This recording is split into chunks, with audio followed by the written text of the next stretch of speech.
Hello everyone and welcome to the Module 2 of this course.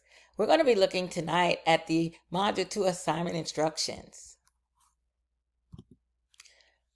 For this assignment, we're going to continue focusing on the health need that you identified during Module 1.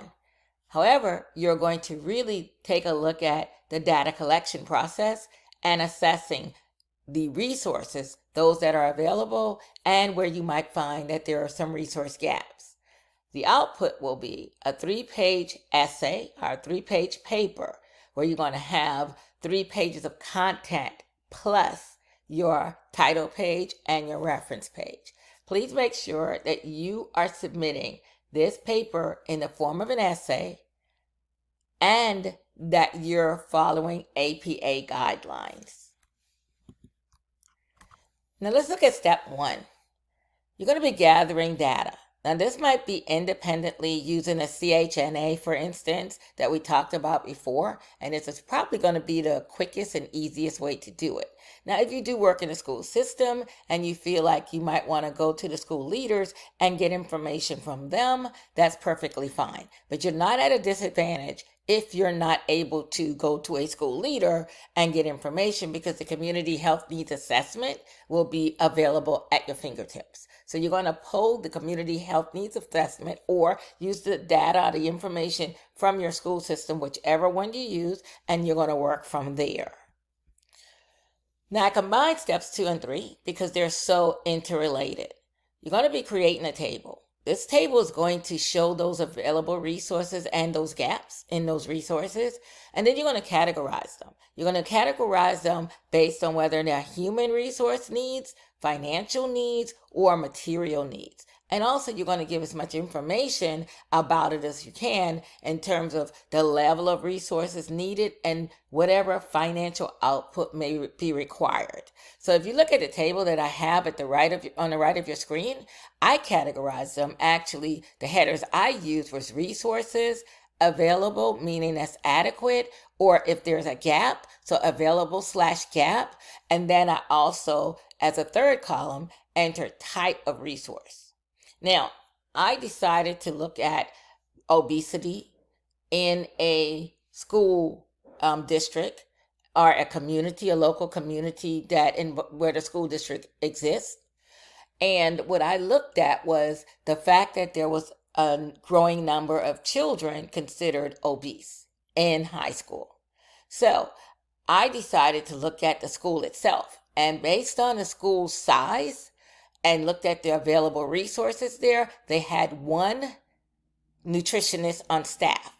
But because of the school size, I figured that they needed 3 nutritionists in order to be able to really intervene appropriately and adequately. So that reflects a gap of 2 nutritionists, as you can see on this table. So each would be with a salary of $60,000 each. And then the type of resource, I categorize it as human resources because we're talking about individuals who are nutritionists, and the financial requirements to hire these individuals because of their salary requirements. So I looked also at data management, and this is where the data management, I looked at it as a system of collecting and analyzing data. Now, the available and gap, the data management system was adequate that the school already has in place because it's scalable, meaning that you can add to it, but there would be a cost, a minimal cost anyway, of at least $500 to add software to the existing system.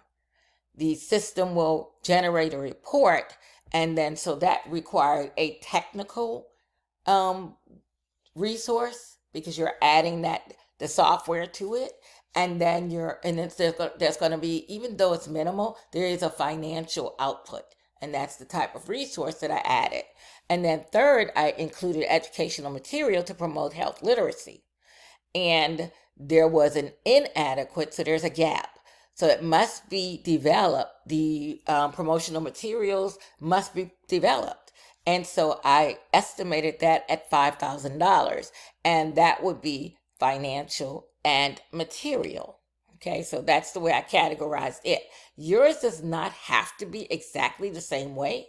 You may use different headers as long as you're covering the fact that there's resources available, are and available resources and gaps in the resources and the type of resources. However you want to categorize it will be fine. There's no hard and fast rule on what your table headers will be, but bottom line is make sure you're capturing everything that the instructions outline for you.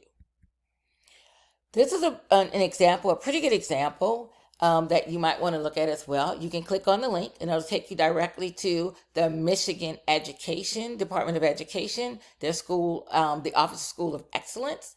And this is one that they did statewide. We're not looking at statewide. Remember, we're looking at community-wide. So we're definitely going to have a smaller scale, but this is going to give you at least an idea. So this is a template you can use just to follow along with it. If you have any questions or if you think of any questions, please don't hesitate to reach out to me.